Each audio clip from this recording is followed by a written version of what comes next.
All right, let's open the gates. Here we go. There we go. Open the floodgates. The floodgates are open for Wednesday night at Laphroaig. I tell you what, there's been a few people excited for this one for I know. Let me just take Paul Leyland went to sleep last night in his Laphroaig pajamas. Yeah, it's who do we got here? We got Brian Keenan, Dom, David Botto, Paul Leyland probably hasn't gone to sleep. He's too excited. It's like Santa. Yeah. He's like, oh, can't wait. Yeah. Kim, Barry, Justin, Dan Woolley joining from Byron Bay. How are you, brother? So good to see you, man. Carl joining, Daniel Mathers, Matty Fowler, Bruce, Yealy, Mike Leyland, Red Chaser, and Jackie Chan. I assume that is Sydney Jackie Chan. Sydney Jackie Chan. Could be Melbourne Jackie Chan. Yeah, that is Sydney Jackie Chan. Yeah, good to see you, mate. Yeah. And Red Whitlow, Tristan Farmer just joining up. In we come. I don't reckon what height of the couch is he right now. Yeah, well, pretty straight up. We know where it'll be by the end of this one. We see, win this one one way. Good evening, peeps. Very big tasting today. We got again the joy to have our good friend Emmanuel Dron from the Auld Alliance. I'm going to highlight Emmanuel. How are you, man? Very good. Happy to be with you guys. Again, joining from warm Singapore. Very hot Singapore today. Very hot. Singapore, which is slightly reopening, after COVID now, the bar can reopen almost like normal. So that's a good thing. Do you check in there in the bars? Yes, we still have to check in restaurant and bar. Yeah, same here. Yeah, we gotta wear masks too. We still have to wear masks. Outside, no longer, which is a good news. Yeah, outside we don't, but inside in food venues we still have to wear masks for staff compulsory. So yeah, for staff, yes. For staff inside, yes, we have to. Oh wow! So what a amazing, huge. I'm very happy to be with you guys for Laphroaig tasting. You know that Laphroaig, usually when people ask me either is what my favorite distillery or my favorite whiskey to bring on the desert island, I will always say Laphroaig. I mean, especially the old style of Laphroaig. So that's interesting, and yeah, happy to try, especially the 1980s. I mean, my bottle also, but yeah, of course. But the 1980s is still the. It's still the same. We cannot buy any of them, right? No, it's still the same. Yeah. Saying that, we agree the same. Laphroaig is one of our favorite distilleries. I consider Laphroaig one of the grand crus of whiskey. But I have this theory, and I tell it's like everyone has his own good whiskey, right?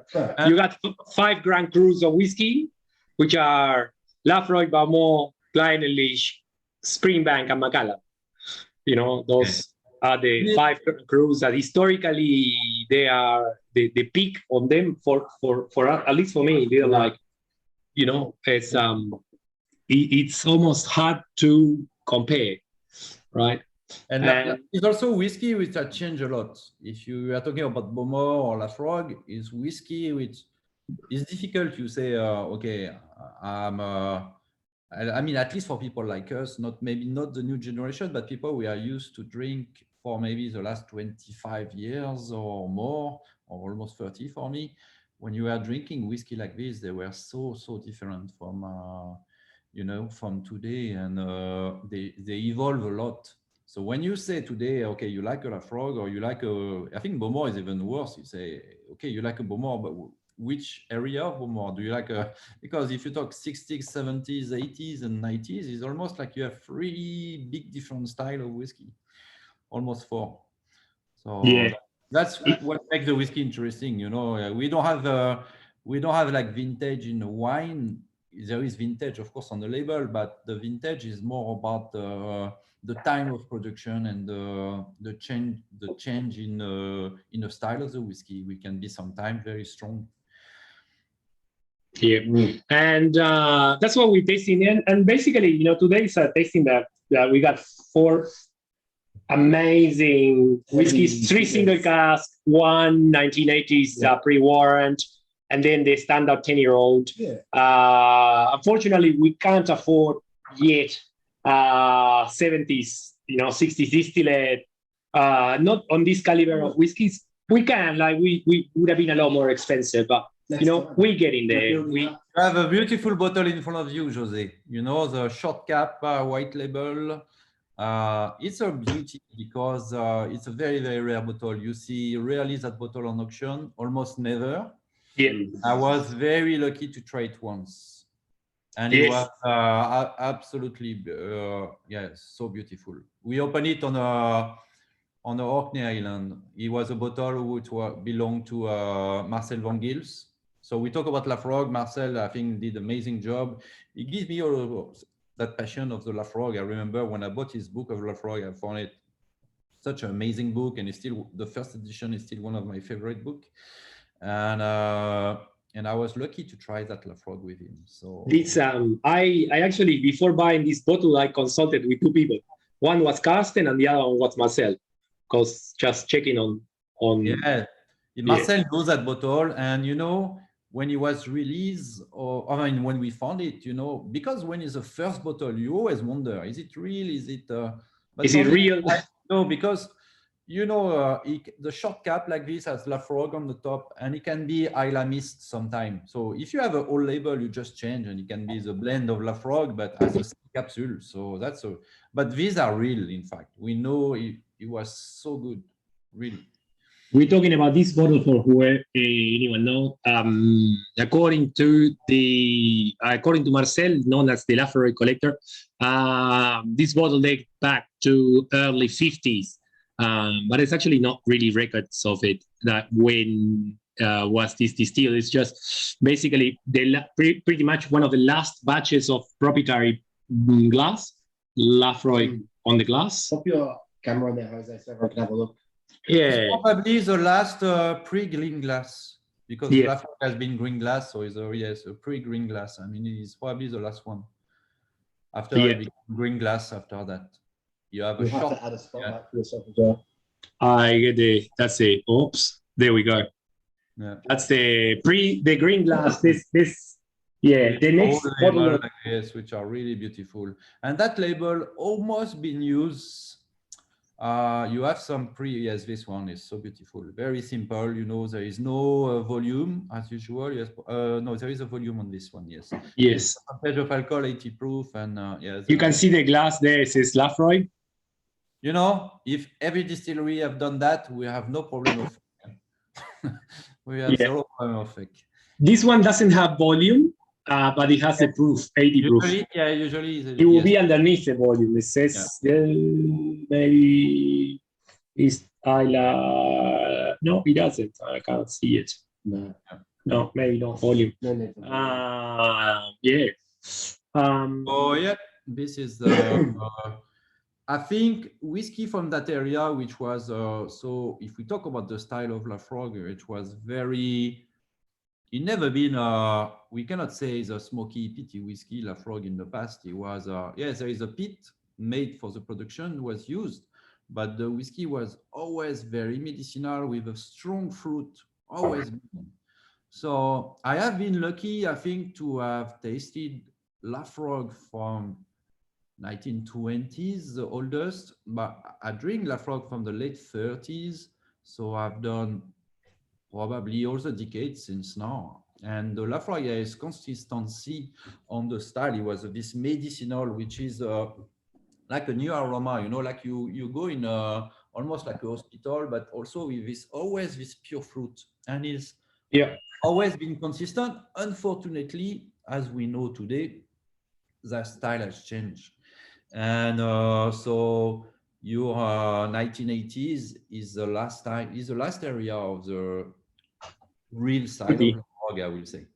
Let's pour the first drum and let's start to level the palate with the core 10-year-old. Yes. For those who do like to get the drams out in the order of tasting tonight, The tasting order, I'll pop in the chat. It'll be pretty simple. The contemporary 10, the pre-warrant 10, and then we'll move through the age statements to 29, 30, 31. Yeah. So this one is very interesting. That's one of the things that Laphroaig in Australia is a bottle of 40%, but in the US, historically, it's been a 43%. Well, so most likely a tax issue, and just to keep it on a certain price point, just for the tax on alcohol. Funny enough, until mid-80s, everything was 43%. Pretty much. Duty-free has always been 43%, for example, because they don't pay tax. I'm unsure right now if duty-free will be still 43% a 10-year-old. But, well, this is the contemporary. Yeah, 10-year-old. 10-year-old. Readily available. The medium for this taster, I guess. I'll let you do the comment on this one, Jose. Yeah. I guess Laphroaig has this idea of being super peaty, but when you actually smell the 10-year-old, it's a very approachable whiskey. It's not so. For example, a Port Charlotte, it feels heavier peated than a Laphroaig. Laphroaig is probably, I would say, it's very mild and very well integrated, I would like to say. Yeah. You know, it has probably the consumer of the kind of the consumer of Laphroaig. Amazing. Yeah, you can bring the cheese. It's so good. I know. I'll demolish it. Using for both of them. Unbelievable. That's okay. Right, so here we go. What a service. My God. I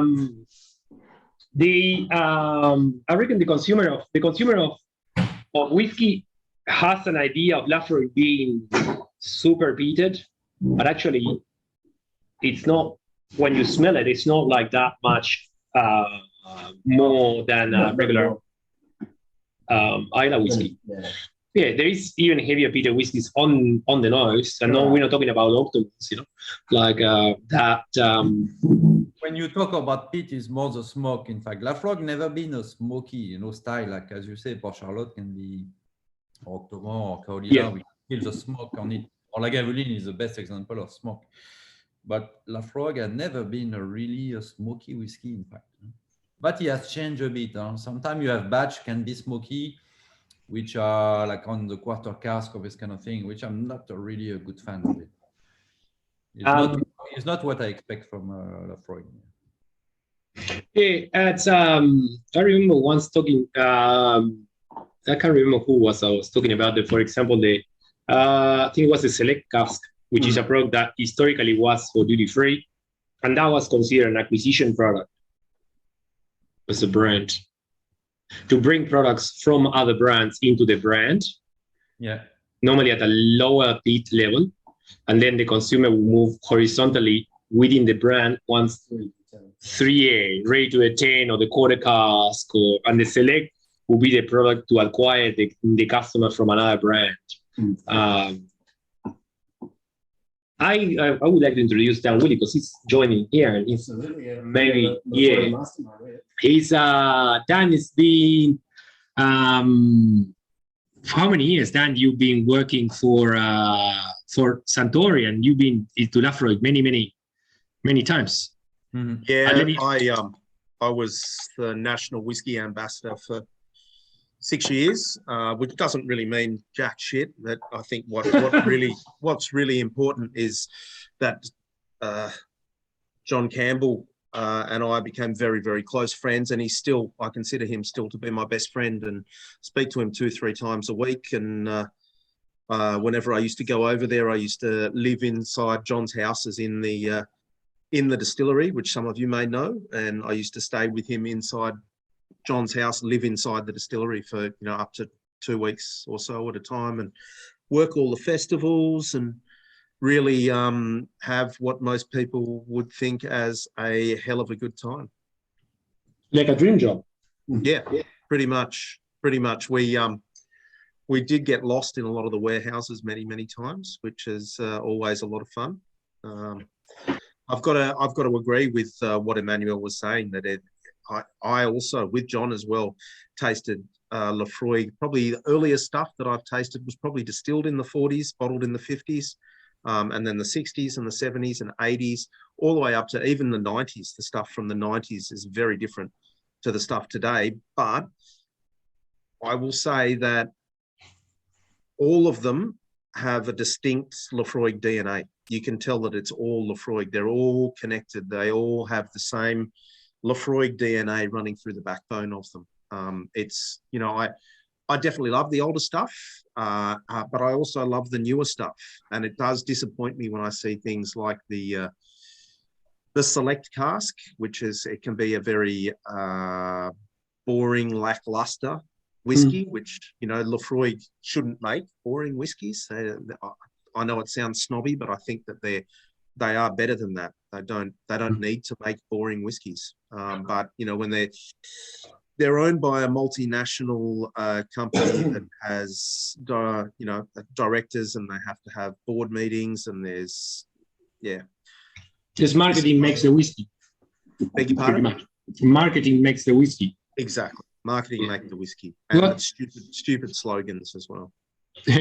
This well, in the case of the select cask, the whole purpose is just acquiring a customer from another category or for another brand, bringing it on board, and then showing what kind of smoke.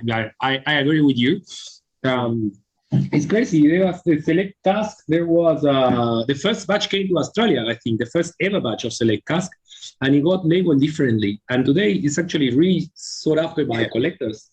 When it was first made, it was branded select cask, and someone accidentally in Australia made a mistake when they did the initial order, and I think they ordered 9,000 cases. They were supposed to order 90 cases, and they ordered the entire allocation almost globally, and nobody checked the mistake until it got out here, and then it was too late and too expensive to send back 9,000 cases. Everywhere else around the world, it's actually called Laphroaig Select. Which, you know, it does actually make a really good smoky sour, to be honest. It really does. If you make a whiskey sour with Laphroaig Select, it's a pretty good drink. And, you know, after about 8 or 9 whiskies, Laphroaig Select is a pretty good shot if you're in that kind of mood, but it's definitely not something that I would put in a Glencairn and nose and, you know, really Laphroaig shots. Yeah, maybe with a little bit of an oyster as well. Well, that's bread and butter. Yeah. Okay, I reckon we have enough now of the 10-year-old, and we all want to move into. We've warmed up now onto the heavy hitters. Yeah, this one, as many of you might have not joined our tastings, don't finish your whiskeys. We move on and we revisit. We go back. The 10-year-old Pre Warrant. This one will be the 10-year-old Pre Warrant.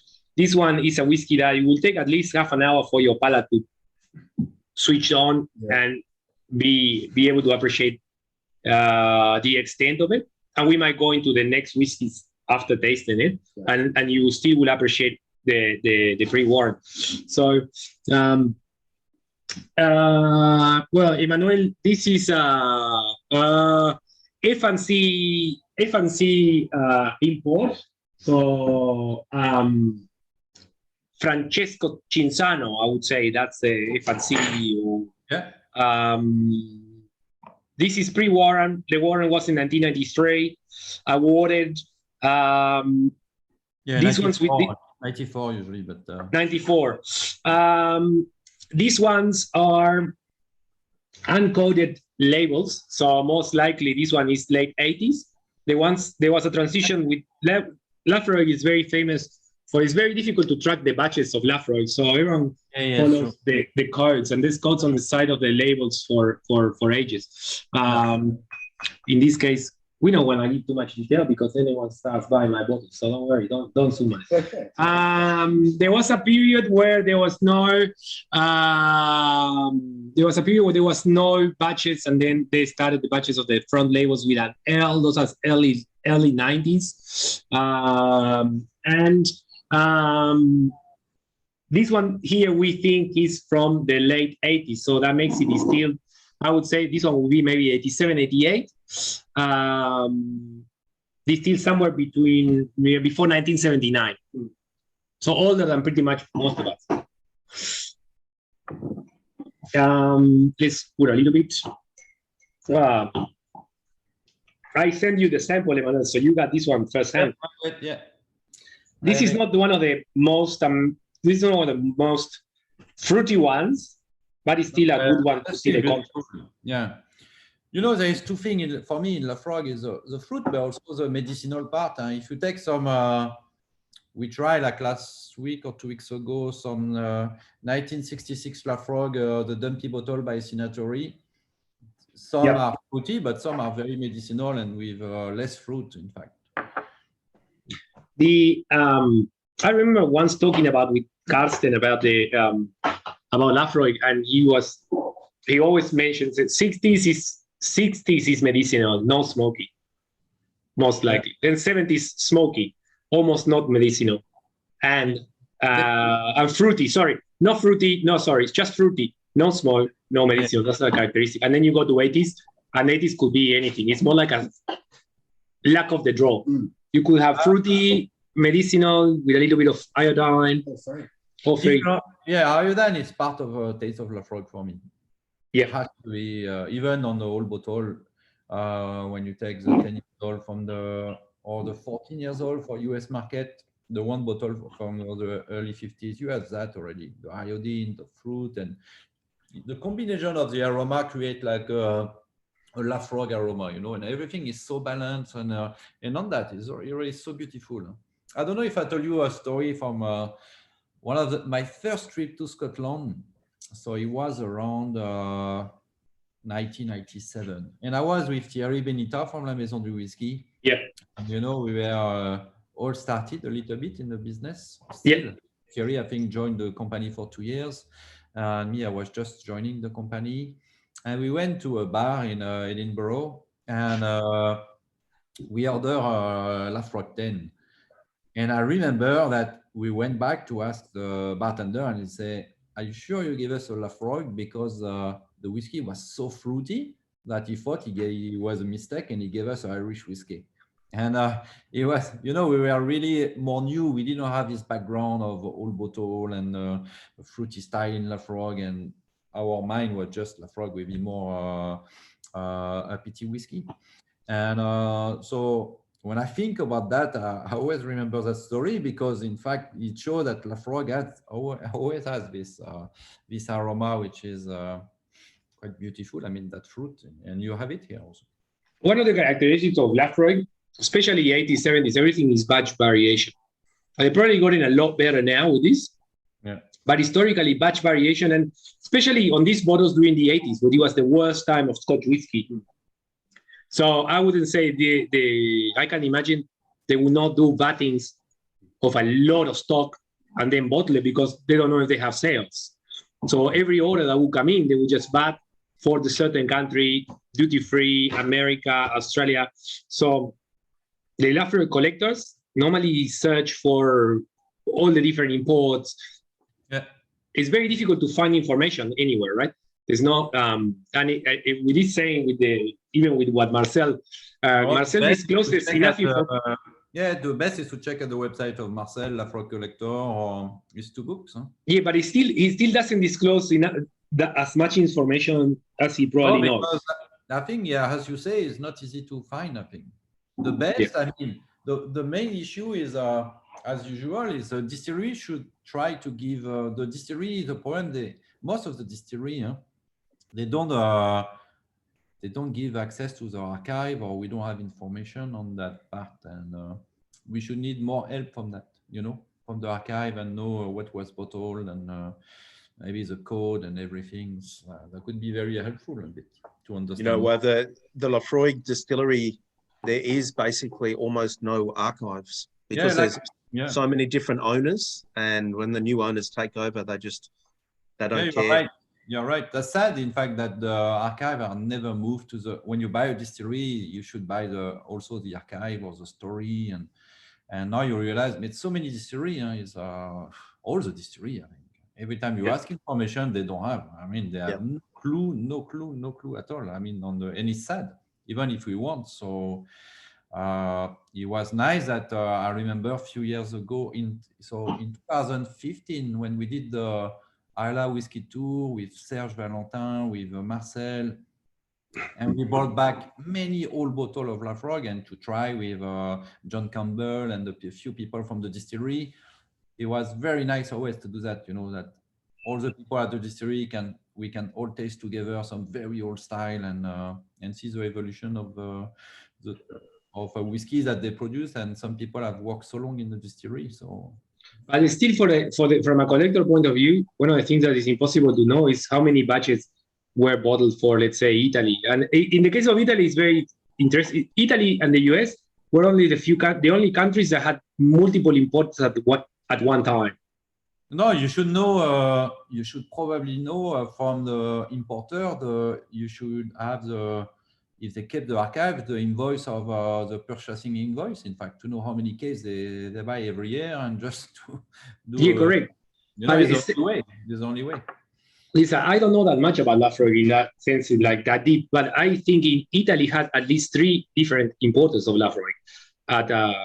You never know if it will be the same batch, it will be different batch. And don't forget, there was also the parallel import. Huh? Yeah. Because there is a lot of parallel import of Laphroaig. Like I know that, I think if I'm not wrong, you have a lot of bottle with Mario Rossi on it, label. Yeah, Rossi. They are parallel import. They are not official import. This Rossi import in the Italian Rossi from the 80s is parallel. It's not. Cinzano was the importer. There's Bonfanti, Cinzano, and for me Rossi was parallel importer. I'm not wrong by saying that, but I always thought that is for sure there was parallel import like there is today. Because Rossi has a sticker in the back, and Cinzano has the label at the front. Yes, yeah. So it's a real, is on the label of Laphroaig. So and Bonfanti is Bonfanti before Cinzano, is it? Yes. Bonfanti is the 1970s, and before that it was Filippi for the 1980s. Filippi, Bonfanti, Cinzano. Yeah. And there is a very little batch of I'm doing just myself doing research. I can't remember. There's another importer for the 80s for Laphroaig, and I can't put 2 and 2 together because it's very difficult to find the combination. It's amazing the amount of. It's crazy the amount of combinations of importer and types of labels there are out there.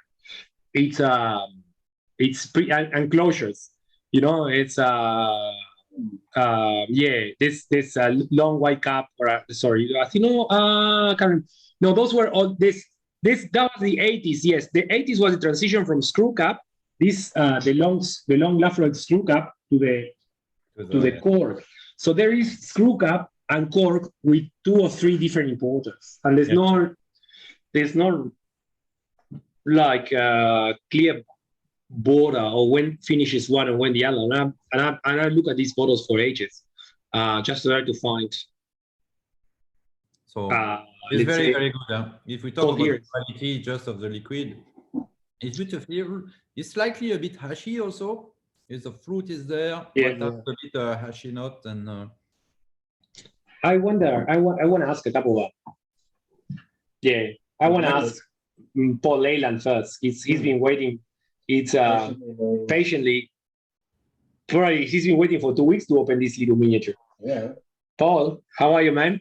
Yeah, I'm good, guys. How you doing? Yeah, good. What do you reckon? Yeah, passion fruit is definitely a note I'm picking up on the nose. It's passion fruit and pineapple seem to be my favorite kind of tasting notes at the moment. I would say there's not really a lot of smoke. It's more the medicinal iodine, the Band-Aid, what's called like what is the iodine? That's what they put you when you got surgery. Yeah. Is that iodine? It's just the smoke is very, very, very subtle. Yeah. There's also that hint in the background of the aniseed is not quite aniseed. It's more like fennel now as well. Very, very soft on the finish. Yeah. Yeah. Caraway seed says, Caraway James says here. Yeah. I mean, as soon as we opened this bottle, it was very medicinal. The fruit wasn't poking through too much at all. No. But gradually, as we know they do, it's kicked through a little bit more. But The fruitiness on the pre-warrant 1 litre we opened last year for the old and rare, that was a whole other ballgame. It didn't have the iodine. It was just pretty much pure fruit. So maybe there's something to those litre bottles being more on the fruity side, and these 750 or 700ml bottles being a little bit more. We got also this theory that it's not a secret anymore. We say it's one of those very few ones that we disclose that all liter bottles are less smoky than 750ml bottles when you buy on 80s. So most likely liters will all go into duty free. International customer would like, maybe that's our way of thought or train of thought, that the travel customer on the 80s would want something a little bit more lighter on the peat side. And in our experience, you got more chances to get a fruity one if you buy the liter one than buying the 750ml bottle. Yeah. I never had Old Lagavulin a liter. Yeah. I'll show you pre 10 years old. Can you see this? Oh, wow. It says on the label, it says on the top, strength 20 under proof. You can find this mini sometime on the auction, and they are amazing whiskey. Same with the capsule, even on the mini, the capsule say Laphroaig. Wow. Very cool. What date is that? 60, 70? This is, I guess, I will say, is 80 proof like yours. Is older than this. Is the late 50s, because there is a metallic capsule. Is typical from the late 60s. Yeah. Okay. For US and yeah. Very interesting. So you can find that sometime in auction. It's worth it because they are really good. When you have a good level, you can buy that. It's very interesting. Well, it's the only way to be able to afford one and open it and drink it. Absolutely. And just so you know, Paul, we can see when you take screenshots. Yeah. We should disable that. All right. Now, let's leave these ones resting because it's something that we want to go back and forth. And we go now to start the series of the Auld Alliance with the Thompson Brothers. Yeah, so I don't know. I told the story a bit last time, but I will say it again. So sorry if I repeat myself with same old man story. The plan as the origin was not to bottle these 3 Laphroaig. I wanted to do a rum with Phil and Simon, and we found a good cask of rum. I mean, a bit extreme rum. It was a Clarendon Jamaican rum, 1984, 37 years old, with 34 years of tropical aging. So I was very happy that he found a cask of that, and I asked him to send me a sample. And he said, I have a vintage of Laphroaig. I think you will really like them. And I say, no, I'm not interested in bottled whiskey this year. I was a bit tired of to bottle a bit whiskey, and he really insisted. And I really said, no, I won't do it. And so I still receiving a sample. I still got them. So I put them on my office, and really was here in my home office, and I let them for at least 1 week. I didn't touch them. And so we selected the cask of rum, and then I decided to, okay, they are there. One day I will try. So I tried the first one, and I really like it. It was the 89, and I said, whoa, okay, I changed my mind. I will maybe do 1 cask of whiskey. And then I tried the second one, the 1990, and I really like it also. And then the third one, and I thought it was very interesting to see freestyle of Laphroaig. And I told Phil, I say, okay, I want to do it, but only if I can do the 3, and I want to release them at the same time. And we do just a trilogy because it's very interesting. You will see, I think you have really the evolution and the mix of the style of Laphroaig. So. And then I say, okay, let's do something a bit funny with a label. Especially the neck label, we look a bit like the old bottle of Laphroaig. And then we did a private joke on it. So you see there is a text on every bottle. Yeah. Older one, he say, the greatest single malt. And he say, like someone say, MVG 1927. And in fact, it's a private joke for Marcel Van Gils. He wrote the book of Laphroaig. He's part of our group of friends. Every time we travel, we tease him a little bit because he's older than us. he's the oldest in the group, so we will say he's the old man.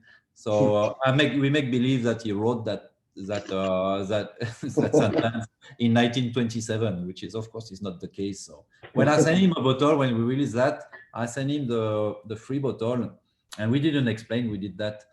And he was very happy. He said, "Oh, I'm so happy to receive free bottle of Laphroaig." And 2 hours later, we received a message like, "Oh, you are fucking bastard guys. Are you looking at me?" And so, but in the end, I think he was quite happy. He was, and I thought it was nice to reward his passion for Laphroaig, because he gave me also the passion to discover the very old bottle, all the history of Laphroaig. And I think it's such amazing distillery.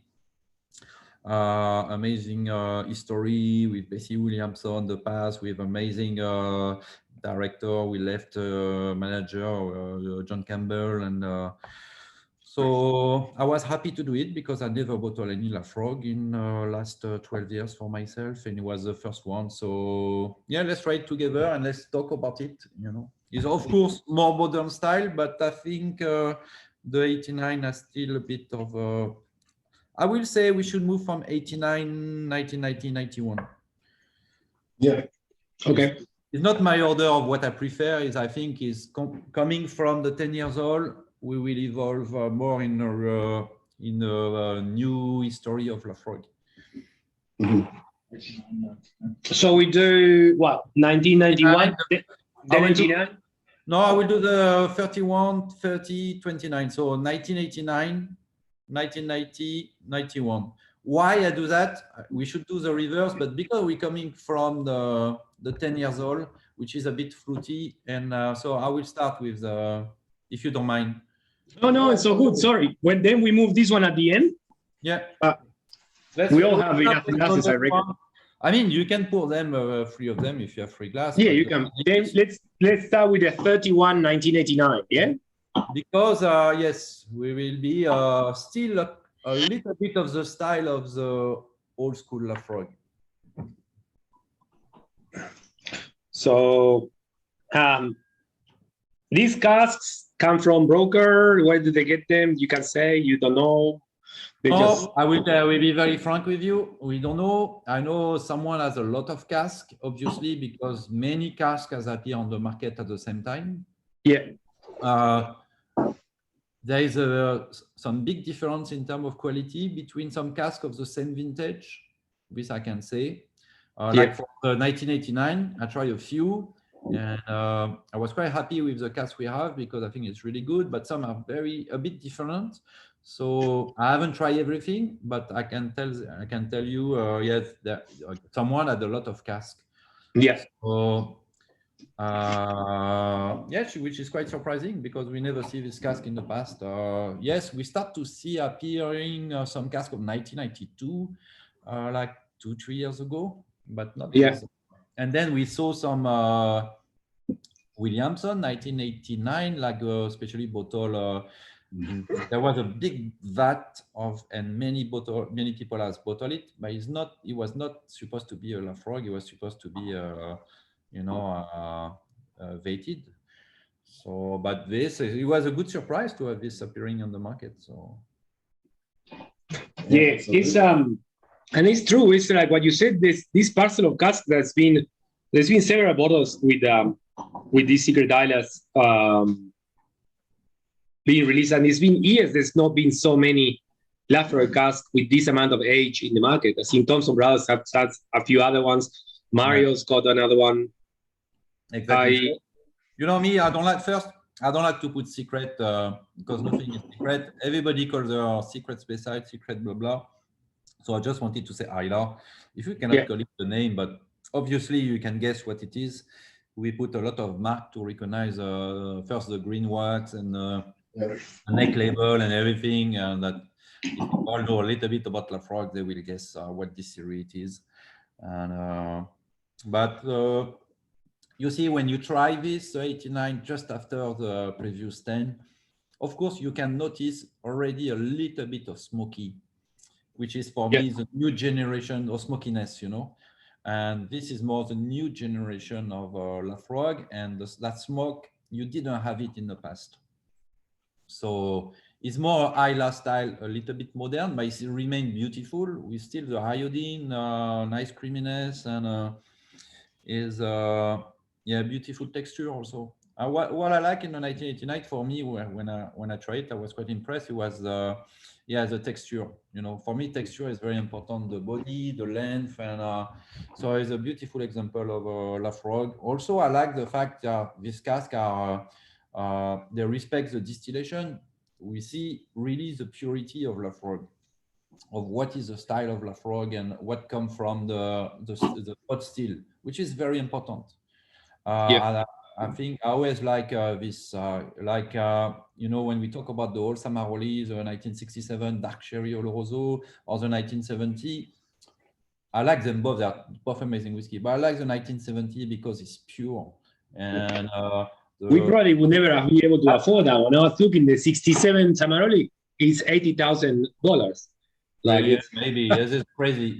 They are amazing whiskey, but Laphroaig is beautiful. The beauty is from the pot still. In fact, the distillation, the style of the whiskey is amazing. From that, so you don't want necessarily to have too much wood or sherry. Laphroaig doesn't need that. I think there is some good one, but doesn't need. I mean, all the beautiful Laphroaig are non-sherry. I guess that happens most of it with most of the whiskeys. That the very big legendary bottles, of course, like in that case, the 67 Samaroli is a sherry one, but if you take like I wouldn't know what to say because I never tasted 67 Samaroli, but it's amazing. It's fruity, it's medicinal, and big sherry, everything together. It's quite amazing whiskey. So I believe that sherry and Isla, of course, can work very well, but it's not always a good match. When it works, it's amazing. I think you have good example with Kaolila, with Laphroaig, but it's not easy to. First of all, I think nowadays already it's not easy to get good cask of sherry. So for me, a Laphroaig today, I will appreciate to drink in bourbon barrel. I think it's just good like this. I reckon we're gonna move to the next one. The 30-year-old. Yeah, we can move to the next. So for me, side by side, there is a slight transition between the three, and I thought it very interesting. I can see at the bar when people come, there is different opinion on what they like or not. The idea again, I have also my the style that I prefer more than some other. But what I thought interesting is the evolution. You can really feel within 3 years like this slight evolution on Laphroaig, 3 different styles, which I really like, and I hope you guys like it, but I think they are really good quality whiskey, and with hopefully they were not too crazy price compared to the market of today of what is being released for Auld Alliance. I say not too crazy. I know it's not cheap, but not so crazy compared to what I can buy today on the market. Wow, I like this a lot more than the other one. Yeah. A lot of people depend. There's two different. Some people love the 90, love 89. And, but there's not like a right answer, right? It's not everything is on. There is never a right. Correct. Right answer. I mean, of course, I think. Yeah, it's never. I mean, you can. I know what I like. I won't tell people, "Oh, you should like that." But some people like I don't know, like Madeira cask or port cask, and me, I really don't like. For example, for the whiskey. So some people like that more from the 80s. Yeah, the nose is really surprising because it's really well balanced. You can feel some fruit, and same the iodine. I think is there.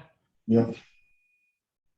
I feel like the second one, it has all the components a lot more balanced than the other two. And now I have the 3 of them because I poured myself the 1990 also earlier. So I got the 3 of them. And I see, obviously, 1990 is more barbecue.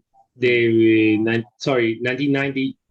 No, 1991 is barbecue, 1990 is balance, 1990, 89, it's It's just a little bit more phenolic on the nose. Bit more like herbaceous. Herbaceous. Yeah, for me, it's more smoky. Huh?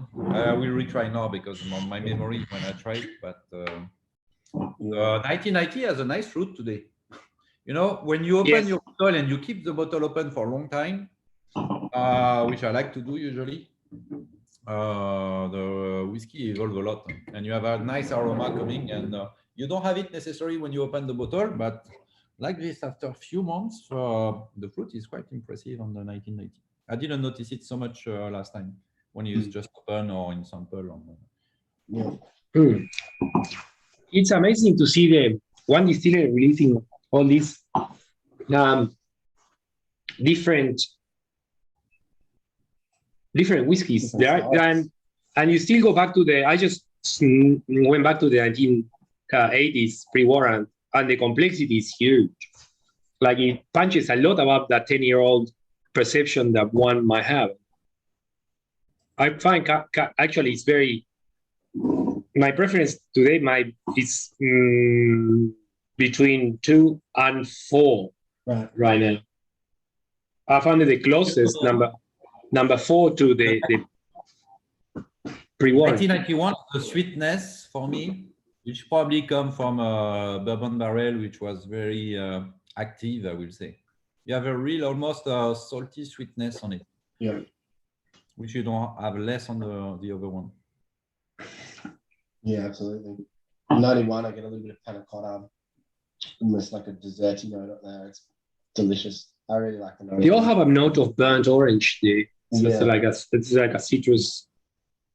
Probably just the iodine sort of manifesting in a different way, I guess. That 91 has definitely got quite a lot of salted caramel. Yeah, yes, correct, yeah. What, Jan, what do you reckon about between the 91, 90, 89? To be honest, my curse is I love all Laphroaigs, as my collection and bank balance will certainly illustrate. Not asking you to pick a favorite, but like the difference. To be honest, I love them all. I really do love them all. And I've been drinking quite a bit of older Laphroaigs lately. I'm sure you guys are all aware of what's been happening up here in Byron Bay, having natural disasters that I have to evacuate from. So I've been opening a lot of my bottles that I have been holding for way too long. And, you know, I've been really loving some of the old Laphroaigs. They're just so different. The fruit component is just unparalleled to anything that you see today. I actually opened, I don't know if you can see this bottle here. This is the 1989, the mash tun. I was talking about the one earlier. It's good. Yeah. Yeah. So I opened that about a week and a half ago. Oh, wow. I've been very thirsty up here. The color is probably the cask. Was it sherry for you? It was sherry, but it was refill sherry, which is a Laphroaig and refill sherry is absolutely spectacular. I think I agree with what you say. The first fill sherry, the cask just stomps and dominates all over the spirit, and you don't want that. You want to have a really fine balance between the cask and the spirit. So, you know, I find refill sherry is probably either second or third fill for me. Laphroaig is about my favorite casks. But then, you know, you come across some rarities, bourbon casks that are just, I have one up here, which is just. Thank you.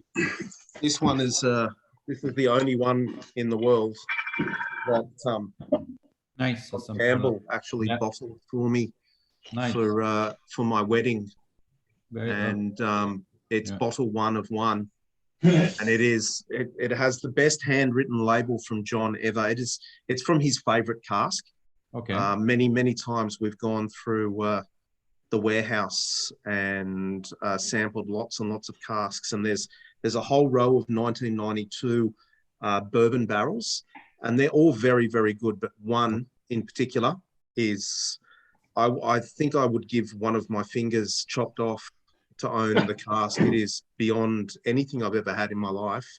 And as you can imagine, the cask itself John and I have revisited it many times. So I think when they bottle it, there's not going to be much left in the cask. But the description on this, it says,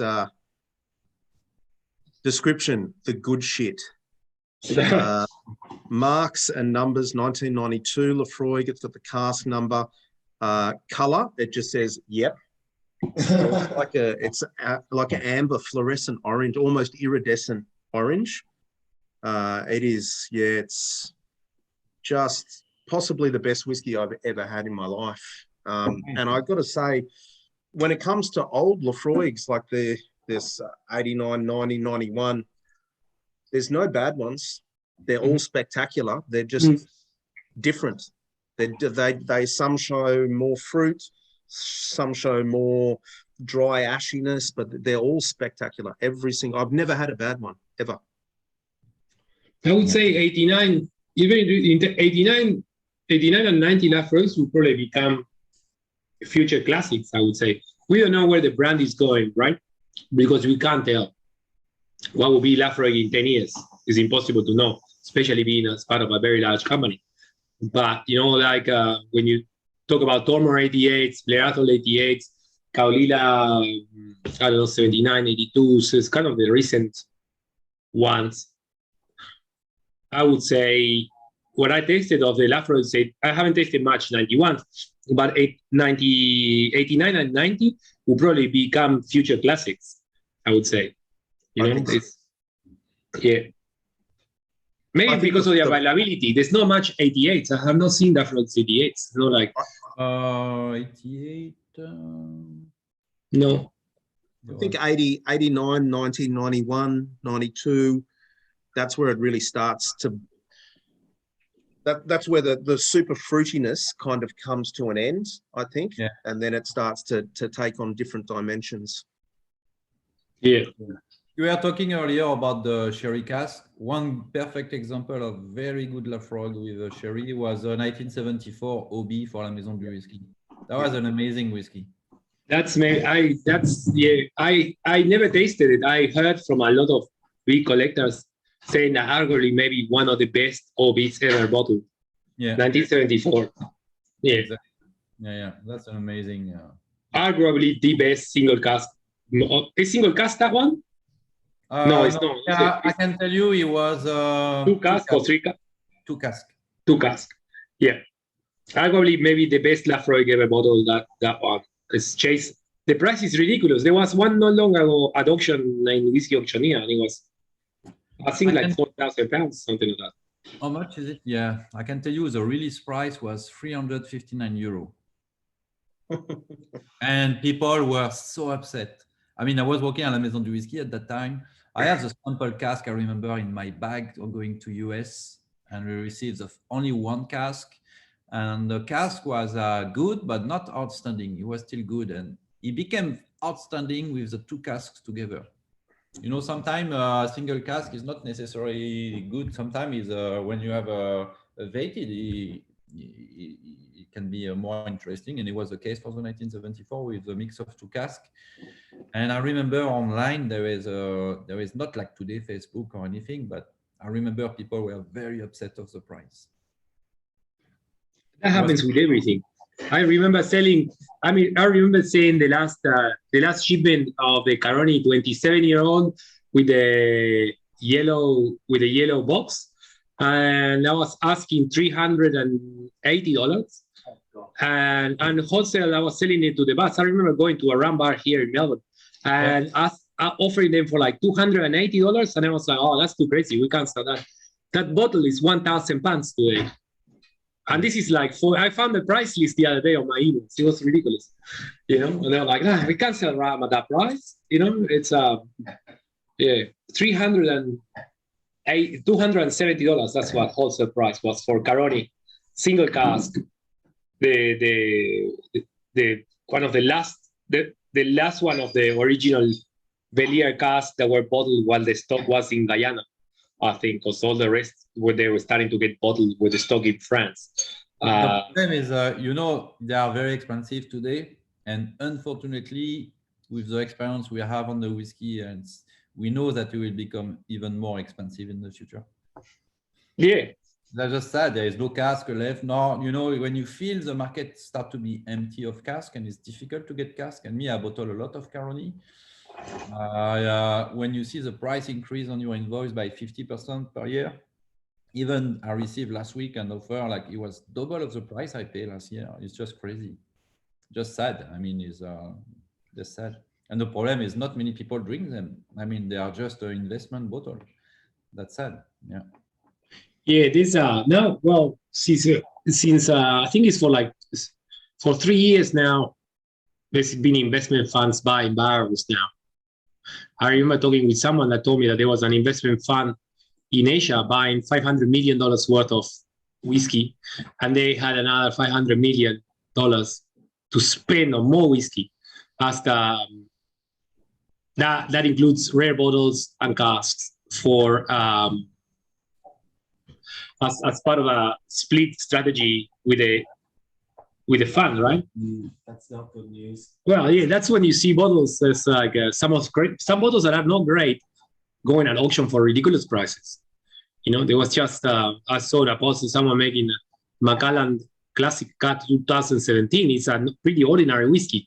You know, besides the collectible side, as a whiskey is very ordinary. It just broke the threshold of $1,000, which is ridiculous, unthinkable, right?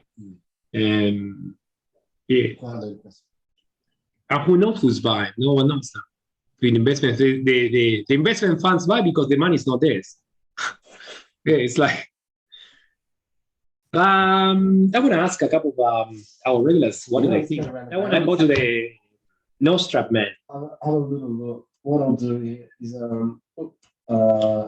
remove both our spotlights. And Yeah. we can go have a look around the crowd. Dom.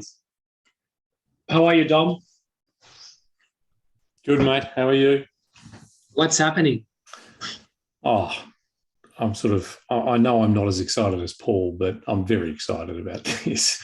You know, we don't often do, as we've said, we don't often do one distillery. In fact, hardly ever. But of all the distilleries to do it with, this is. I'm just having my moment here. I'm just having a nice moment to myself in the study. Did you weed yourself a little? I did have a little wee when I first poured them all. When I first poured them, I was pretty excited.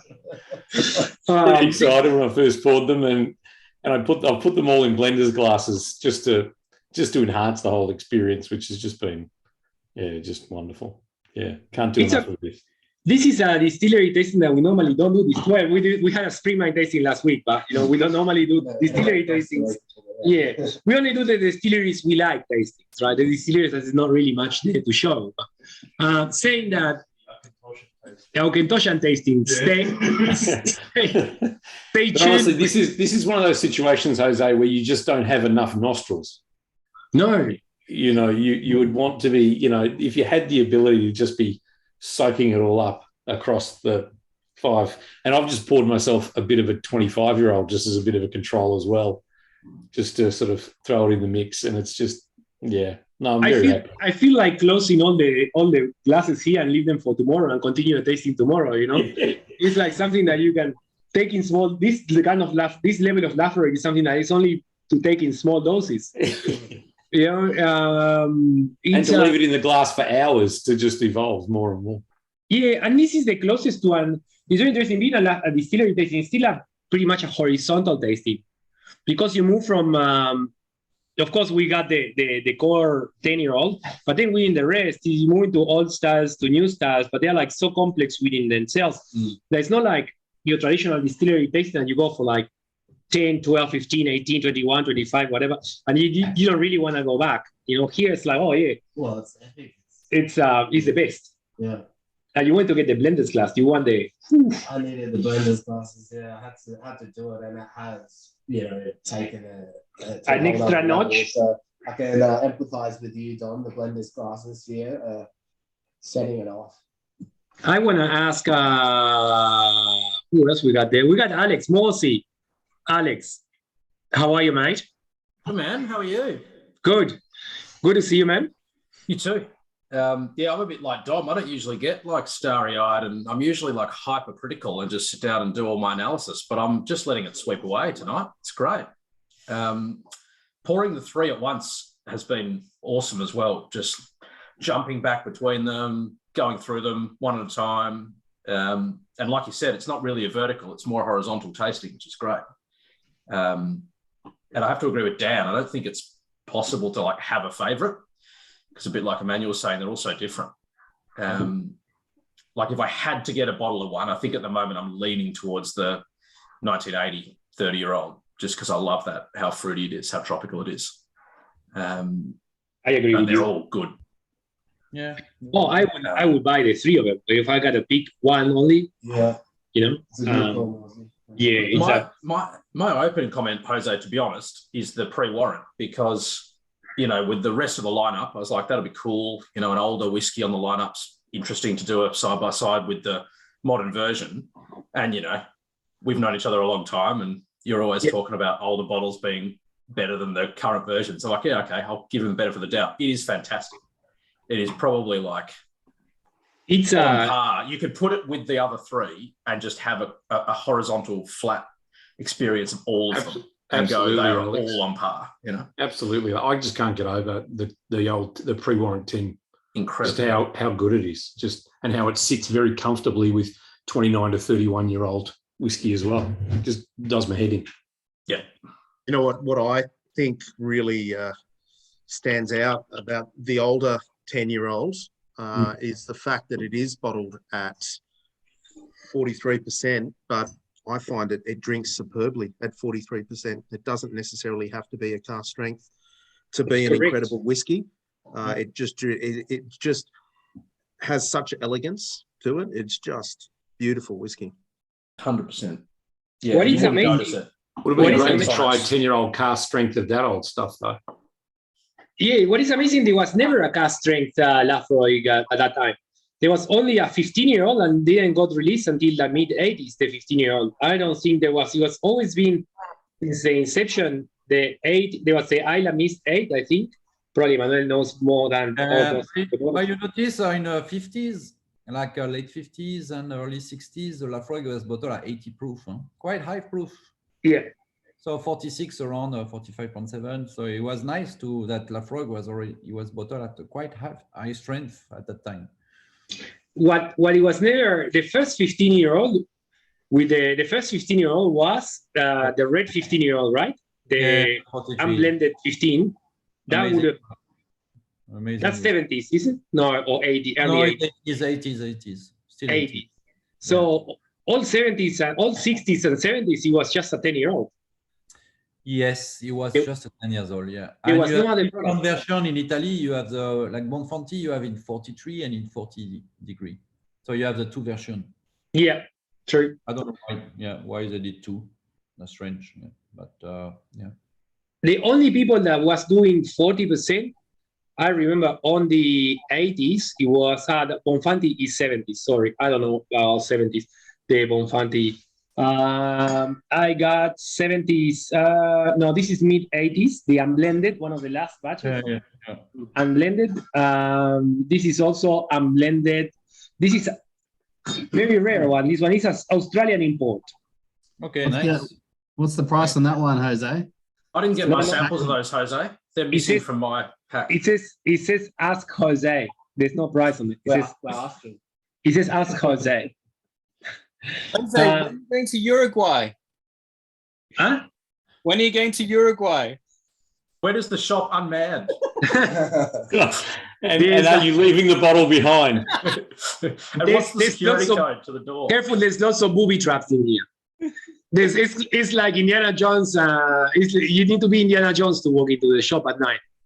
There's there's poison darts and anything can happen here. There's so careful. I'm going on Saturday. It's all insured, so just make sure no one sees you.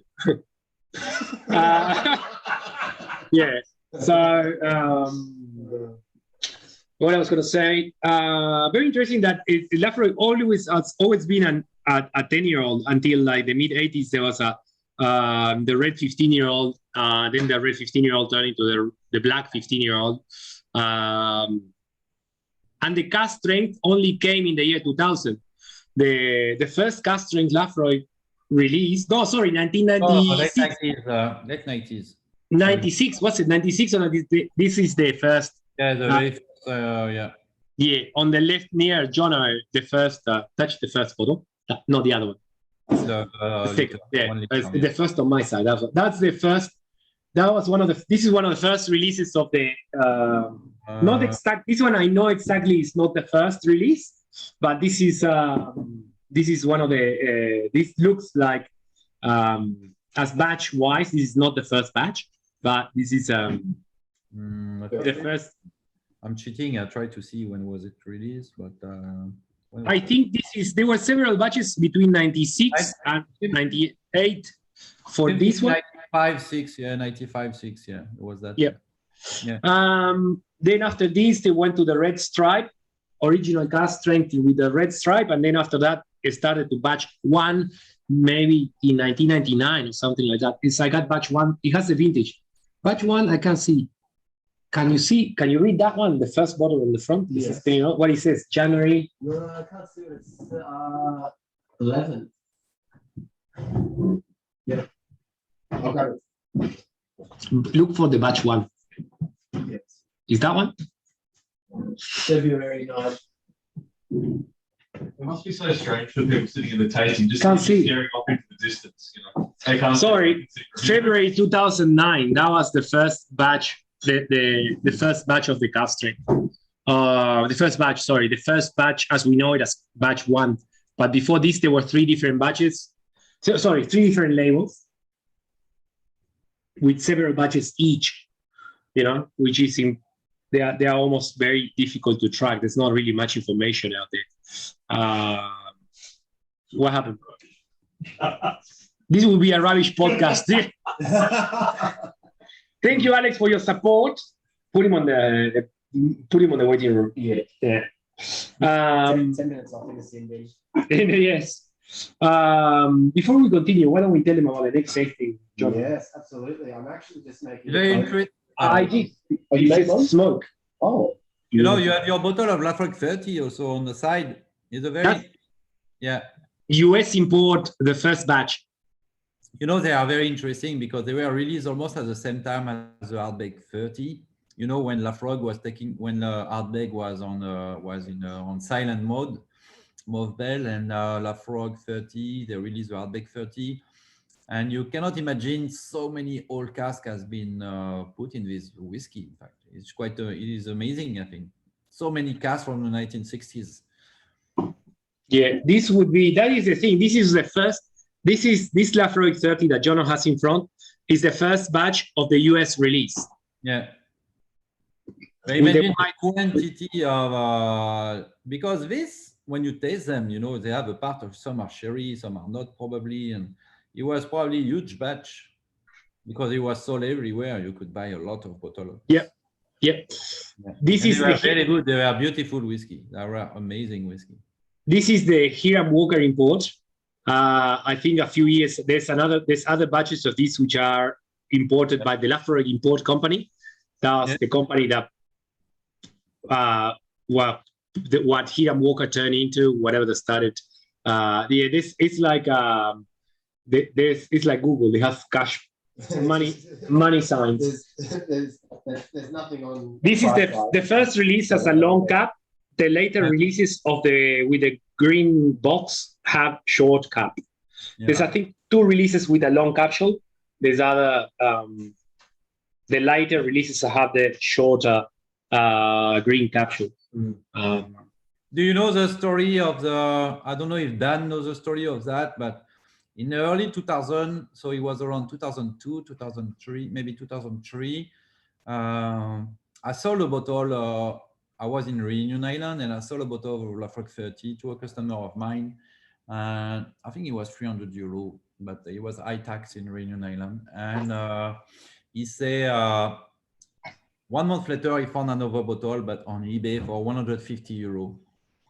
And I told him, okay, that's really cheap, but you know, it was too cheap for the market price at that time. And we checked I checked the bottle, I took it, there was no box. And it came in a box of Laphroaig 10 with just It was weird. I mean, and we checked the two bottles like this, and the color was so clear. It was not done because the Laphroaig 30. When you look through, it has quite a color. You can feel the influence of the sherry. It's dark, yeah. Then okay, we contacted, and the guy has many bottles for sale on eBay. And so we contacted, I remember I contacted Martine Nouet, and she was good friend with, she lived on Isla in Port Charlotte. And she was good friend with John Campbell, and she told him, and then they realized there was a guy at the bottling plant that was stealing label of Laphroaig 30, and they was just putting them on the, it was on the Laphroaig 15 at that time. And it was so many fake on the market, like a lot. Did I read that in your book? That Maybe, yes, maybe I told that story, but I remember I was involved into that because I remember at that time already I have to write letter and say to Martin, I send an email and say, okay. And it became a big thing at that time because they have to figure out where the label were coming from. And the only way was someone has access to the original label. Yeah. I thought it was on your book that I said that the capsules were the 15-year-old capsules that said on the white side 15-year-old. Yeah, I mean, you could see. I mean, I remember my customer, which is a friend. No, we are still a friend today, like 20 years later. But he came to the door. I took the two bottles side by side, and I knew he was wrong. And no box, no wooden box at that time also already, which today is not a problem, but at that time it was an issue because the whiskey was still available on the market. Yeah. Let's tell. Rob is with. Rob is hats and tats. I just realized. It's coming in live. Or eating a burger. That's with Jonathan. Wow. Hi, mate. Well, I won't interrupt the dinner anyway. Let's tell everyone about the tasting. We got a tasting next week. Yeah. I'm going away, but I'm taking myself a sample pack. I'm doing the tasting from just to cope with the jet lag. We got some whiskey from Jack Weavers. We got an Inchkawa. We got a pretty interesting Hawkentoshan. Sherry cask from the Nectar. Longmorn 22-year-old, also from the Nectar. It's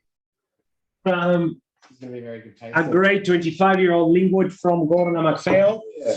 And another for Leyland's favorite. Probably the creme de la creme of the tasting. The Berriac 1981, bottled by La Maison de Whisky and the Nectar of the Daily Rams. Wow. 38-year-old, peated, hogshead, almost no peat. It's exquisite. Stunning. And this is what I was saying is this is not one of the vatted casks. Because it looks like when Brown Foreman took the company, most of these casks, they are, 30 years old or plus, or 25 plus, and they all yield 600 bottles. So by the rumors are that they've been batting the casks. Of course, when you want to sell a single cask, you want to sell the most amount of bottles that you can, right? As a distillery point of view. So this one yielded only 189. So we are pretty much sure this is not a vatted cask. No. 165 bottles out of this one. So how does it taste, Jose? I haven't tried. Is it fruity or not, or is it? This is fruity, yes. Yeah. Not as 70s, but it's like it's very good. The very first single cask I ever done for my company, Auld Alliance, it was a Benriac 76. Yeah, I did that. I was lucky to get cask in 2012. They were so beautiful. 2012. Yeah, I have a bottle there. Wait.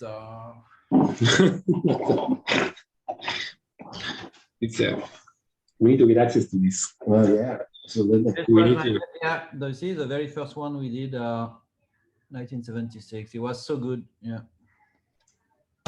Wow. Bottle number 2. Yeah, I kept this for me. It's with long time finish. Yeah. Not anymore. Oh no, long time. It was very funny when I released it. I think 1/3 of the bottle went to Japan. I have so much demand from Japan. Oh, the Japanese are crazy for the 76s. It's like, yeah. Yeah. So I'm interested to try the 81 by La Maison. Yeah, nice. I'll save you some.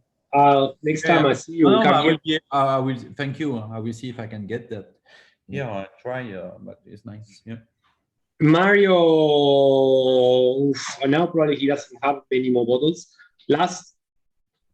I know I bought the last one that was under bond in La Maison. Mm-hmm. And I bought Mario had maybe 9 bottles. I bought 3 of them. It's not cheap, but it's very good. Yes. The pit is almost non-existent. How much is the release price of that? I have no idea. I got 9. I don't think never went on sale, or it was maybe around like 1,500, maybe 1,000 euros or something like that. Okay. It's not that bad. I bought something that I never seen before. I bought the other day. Sorry, this is terrible podcast. Like I bought a 1971 one. So it's actually a great podcast. They can't see you moving. They can't see me. Yes. I never seen Berriac before, or not a lot of Berriac before 76. There's some, ironically, I have this bottle here in Australia, which is pretty interesting. I got no idea about what to expect with that. Anyway, that's for another day. I recommend everyone, if you have not tasted Berriac on the fruity side, this is a great tasting to do. You know, as we were talking with Emmanuel, 76 is considered the peak of the fruitiness for Berriac, and then 68. So yeah, you have the 2 amazing vintage was 68 and 76. We sometimes some nice one like 79. Some cats. I think there was a 1980 was amazing also. Sometimes you have to get, but it's true that a lot of 76 were amazing. I remember when this cask was released, it was like, wow, everybody wanted, 10 years ago plus 12 years ago, everybody wanted to find a cask of Berriac 76. And 68, it was too expensive already, but they were also super fruity. Curiously, the 72 are fruity, there was 71, not as impressive, but yes. So I wonder if they still have cask of that 76. You could buy a lot at that time very easily, you know. They were very happy to sell you a cask. There was a cask of Glenglassaugh 76, but they wanted $1,000 per bottle, and the expected yield was around 120 bottles. So it's a lot of money. Yeah. Good luck. That was official bottling. Yeah. We opened in 1969. Remember the 69? The Gordon and MacPhail Connoisseur's Choice? That was really good. The 12 years old, the brown label. The brown label, yes. Is very, very good. You know, I bought in the past 3 bottles, and not many people know it, and it's amazing Berriac. It's sadly 40 degree, but it's so beautiful. The fruit is amazing in that. Yeah. And after this tasting, I'm taking 2 weeks off. Jose is going to take a little sample pack to Uruguay and join 5 in the morning over there. Yeah. And we got a tasting that we're doing. As we were talking with Emmanuel the other day, we're going to open, we got a couple of classics for all that rare tasting. Glenlivet 12-year-old from the, I think it's early 90s. Dufftown from 80s. Balmore, Garden Show. Since Emmanuel said this bottle was not great, I decided to open it. Bottle in 88 for the Garden Show. So 10-year-old. It could be floral if it was for the Garden Show. Yeah, it should be floral. Yeah. Hopefully it's not lavender. No, there's no lavender on this one being for the Garden Show, just if you think about that. Glenouille 65, Hart Brothers, and Spadina 35 years old from the 80s, Gordon and MacPhail. So we see somewhere in the 60s. So the Strathmore and the Glenouille are exceptional. Glenouille is just pure fruit, so much peaches and apricots and nectarines. It's very, very nice tasting to taste some old styles. As we all know, Glenouille closed distillery, nothing there anymore. 83 that closed. Yeah. So that's going to be another great tasting in May. So, yeah, so that's going to be very fun. So use the code SMOKE if you want to get a little 10% discount on any of those. They're all going to be really good fun. And we also have just announced it's a couple of months away, but it's worth letting everyone know it's going to be very good tasting. We're doing a 7K distillery masterclass in person and the Casa Vinos Lounge. So 7K have been doing some amazing stuff down in Tassie over the last couple of years. Of course, all their whiskies sold out now, but we've kept a couple of bottles of a few different releases, a few of their really interesting ones. Like this is the cream sherry cask, and we've got a couple of other really interesting ones. And Tom's going to come over and we're going to do a little bit of 7K tasting in the lounge. That's another one that's online now as well. When do you go away, Jose? on Saturday. This coming Saturday? Correct. I'm coming to town the next week, so I'll make sure that you might want to get some extra security in the shop. We need extra hosts. I'll put James on red alert. Yeah, Don't tell him. Maybe get some very, very hungry Doberman and don't feed them for a while. Come and say hello. I'll be away for 3 weeks, but I'm going to see my mom. I haven't seen her in, of course, 2 years. But John will be here, or James, and come and look at the new store. Yeah, I will. Can crack some old Laphroaigs, yeah? So there's a lot coming on. What an awesome tasting. This is just magnificent. What a treat. I'm loving the 30-year-old. This is the closest I found of the old style. For me, in my opinion, only.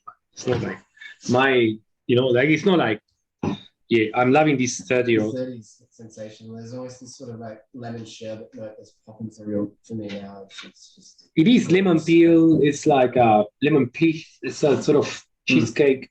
Cheesecake, yeah. Lemon cheesecake, yeah. Laphroaig has this citrus note of lemon, lime. This is fantastic. Emmanuel, thank you very much. Thank you to you guys. I wish I can come to see you in November. Yeah. That would be nice. It's going to be, we had already confirmation of a couple of international guests, but we don't want to disclose much already. We might be able to tell on my return. We might do a couple of announcements. It's gonna be pretty big. You can disclose to me in PM, no? Yeah. I will. We use a couple of surprises, and it's but we know it's very far away. My wife is Japanese, but she's Australian, so she has an Australian passport. So she really misses Australia, and she really pushed me to come back. But because we have to go to Europe a lot, it's just a bit. But I want to come in. Thank you, Alex. Drop me a message if you come in June. I want to go back to Australia, and so the best time will be when you do your event in November. Will be great. Yeah, and that's gonna be, and it's great weather in November. It still starts to get warm and everything, and I'm waiting. My wife wants to go to Australia in June, July, so. It has to be in when it's warm. June, July in Melbourne is freezing. Freezing, but it's cold. It's not Europe cold, but it's but it's not that much to do outdoors. But you normally, last time you came, you went to Brisbane, and in Sydney also, and that is fine. But here it's quite cold, so November is perfect. And it's not. You can go on Byron Bay. You should. Have you been to Byron Bay? Yes. Me? Yes. Yes, I've been. You can go visit Tanguli now. Yeah, will be nice. It means I have to take some time to go. Yes. I will be happy. I would like to do that. It will be nice. Because my wife was used to do surf, so she was going a lot there. That's good. If you come up, she can go surfing, and we'll just drink some whiskey. Yeah, definitely. I will drop you a message. I will try to make it. Okay. Cool. Gilly, you're going to Singapore. Yeah. So if everybody go to Singapore, please, guys, send me a message, or either if you are friend on the. Sorry if I don't sometimes accept. I think I'm quite not full of friends. I don't know on Facebook, but I have like a longer. I give you my private email now, so you can don't hesitate to text me and wait. I send you that. So if you come to Singapore, because I'm rarely in the bar now because I do a lot of things on the side with. Still the alcohol, but cognac and whiskey and a lot of things. So you have my email here. If you come to Singapore, please send me a message and we meet for drinks. May 1st of May to 1st of June, I will be in Europe. Otherwise, I will be in Singapore. Yeah. And I will be happy to see you and share a drink with you guys. Yeah, Paul Leyland's coming with the sleeping bag, a cup of full of little empty bottles to fill them up. Yeah, careful with that one. Yeah. No problem. If you have never been to the Auld Alliance, you should go to Singapore because it's pretty like I would say it's quite overwhelming to see it for the first time, like I did. It's nothing that you've seen before in the amount of. Hello. It's about the curation of the bottles, the amount of bottles. There's bars with more bottles than the Auld Alliance, but the problem is the level of the bottles of the Auld Alliance is overwhelming to the eyes. So it's something, I'm also changing things because I don't want like we have like in the past a lot of whiskey which are just today people can. I don't want. I'm tired that people have to spend $1,000 for something which are all legendary. My wife wants to say hello. She's Australian. Hi, Tommy. How are you? You know, she has an Australian passport. So I was just saying you miss Australia so much. You have to come. I need you guys to really help me to convince him to take me back home. Man, I'm convinced. Down there, please. The story was different here. We got told a different story. Okay. We need to go to sit down in. Click on you. So in Byron Bay. Okay, we go Byron Bay, so you can go back surf a little bit and drink some good whiskey. Is all the flood okay with you guys? Dan, that one's for you. Yeah, I'm okay in the flood. I'm doing charity tastings across Australia to raise money for the flood victims. It's been pretty intense. The first flood was really bad for. I live in Mullumbimby, and Mullumbimby was hit pretty bad. But Lismore was hit really, really bad. Wow. Unbelievable. Some places were 15 meters in water. And 4 weeks later, the flood came again. Wow. Yeah, 2 floods. It's really heartbreaking to see. Yeah, not good. No. Yeah, it's it's very interesting, and the coverage is not being the best, to say. No. I noticed that like almost from outside Australia, the news, they didn't talk too much about that, and I could follow from few of you guys, people, see some news on Facebook, but I see but even here in Australia, the coverage has been very bad, to say the least. Yeah. Like we don't even know a quarter of what happened. Was a natural disaster, like crazy, and it's been covered like if it was something very light, and some floodings and. This, and there's been more. Apparently, there's been more people dead than is being really reported. Because many of the people that died were a lot of homeless, so they don't come into the statistics. So because they had no address. So it's convenient for the government to hide that up under the carpet. Yeah. Because as we know, whiskey makes everything better. So correct. With you guys. Yeah. Well. Guys, thank you. Thank you, mate. I have to let you a little bit because we have to go to a Japanese restaurant to eat sushi. My wife is Australian, but she misses Japanese food. Well, thank you for joining. Thank you very much. Drop me a message always. You have my email, and if you need, and see you in Australia, in Melbourne. See you in Australia, mate. Everywhere in Australia. Okay, thank you guys always to invite me and to support and take care and be safe. Okay. Thank you so much. Take care, mate. Bye. Bye. And thank you everyone else for joining. It's been a great tasting. It's always good to have Emmanuel. He's a great entertainer, and I've got so much whiskey left in my glass because normally you might start to kill the ones that are not top tier, but I can't fathom. I'm gonna have to take these home and